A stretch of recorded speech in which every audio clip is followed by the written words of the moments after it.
তুমি চলে গেলে আমার কি হবে দিদি? এই 5 মাস শুধু আমি তোমার জন্যই অপেক্ষা করেছি।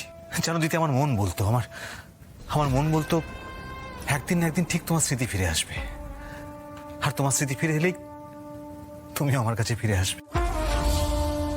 আমার সেই অপেক্ষা, আমার বিশ্বাসকে এইভাবে তুমি মিথ্যে করে দিও না। তুমি প্লিজ চলে যেও না। দেখো, তুমি চলে গেলে আমার ভালোবাসা মিথ্যে হয়ে যাবে দিদি। তুমি এটা করতে পারো না। তুমি প্লিজ আমাকে ছেড়ে যেও না।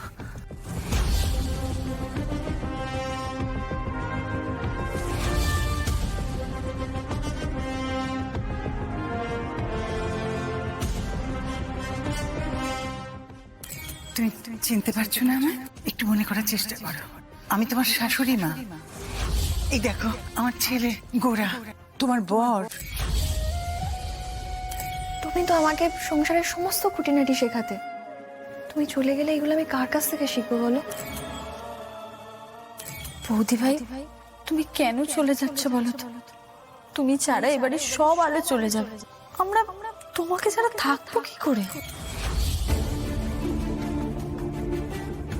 এই 5 মাস শুধু আমি তোমার জন্যই অপেক্ষা করেছি। এই তো আচ্ছা মুশকিল হলো। পুলিশ তো আমার জন্য অপেক্ষা করছে, ও আমাকে ভালোবাসে।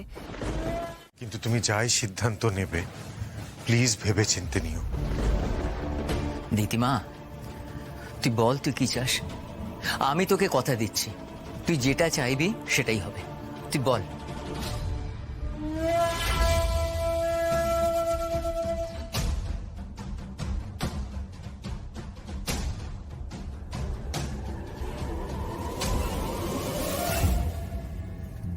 আপনি ফিরে যান জিজি, আমি এখন কলকাতাতেই থাকবো।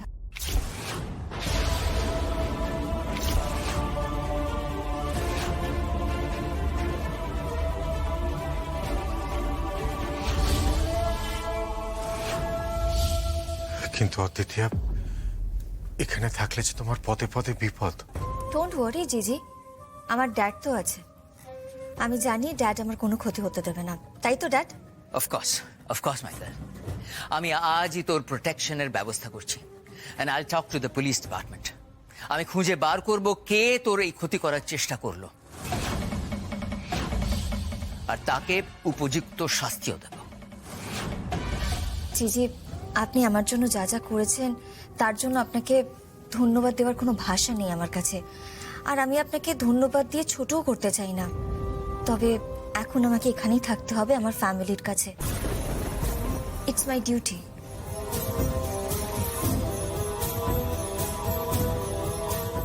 ফ্যামিলি? এটা কি আদৌ তোমার ফ্যামিলি অদ্বিতীয়া? এখানে থাকলে পুলিশ তো আবার তোমার ক্ষতি করার চেষ্টা করবে। আর তাছাড়া একটা সময় ছিল যখন গোস্বামী বাড়ির মানুষগুলো তোমার ফ্যামিলি ছিল, আর আজ ওই বাড়িতে কাটানো 5টা মাসের একটা মুহূর্ত তোমার মনে নেই।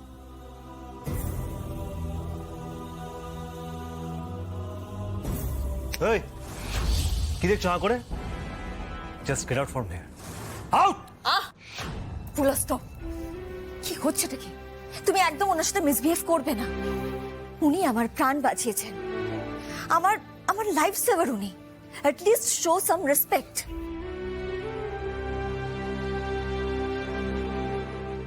জিজি, আপনি আমার জন্য অনেক ঝামেলা মাথায় নিয়েছেন, অনেক ঝড়ঝাপটা বয়েছেন।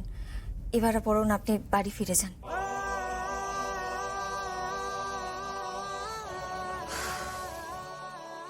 ঠিক আছে অদ্বিতীয়া, তুমি যখন আমার সাথে ফিরে যেতে চাও না। সে কি এলো আজ তোমার সঙ্গে? না মা, অদ্বিতীয়া আসেনি। আসেনি মানে? কেন আসেনি? দাদা ভাই, আমরা সবাই আশা করে বসেছিলাম বৌদি ভাই এলে এই বাড়িতে আবার প্রাণ ফিরে আসতো রে দাদা ভাই। তাহলে তোমার সাথে অতিথি এলো না? বুঝলাম। গোরা, শোনো বাবা, দেখো অদিতি আজ চলে গেছে, তাতে তুমি খুব কষ্ট পেয়েছো সে কথা আমার বুঝতে বাকি নেই।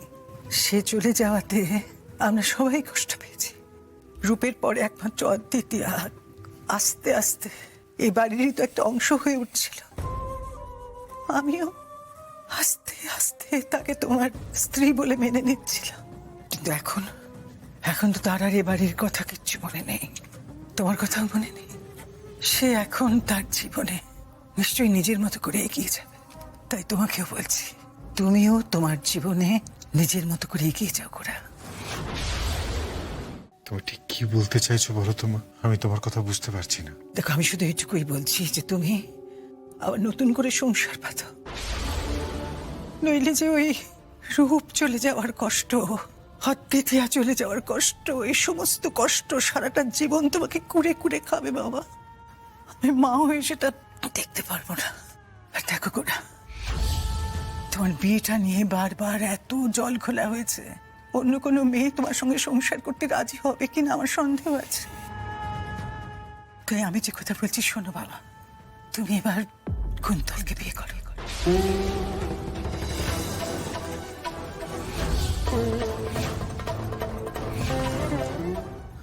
মা, কি বলছো তুমি?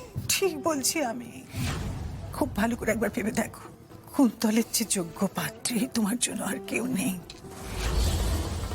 যা যা ঘটনা ঘটে গেছে কুন্তল সব জানে। কুন্তল সে নিয়ে তোমার বিচার কখনো করতে বসবে না। তাছাড়া সেরকমটা কিছু করবে না, ও কারণ ও তোমাকে ভালোবাসে। কুন্তলকে বিয়ে কর বাবা, ওকে বিয়ে করে তুই জীবনে এগিয়ে যা। এইভাবে অতীতকে আঁকড়ে ধরে বোকার মতন বেঁচে থেকে তো কোনো লাভ নেই। আর তার না মা, আমি তোমার এই অনুরোধ রাখতে পারবো না।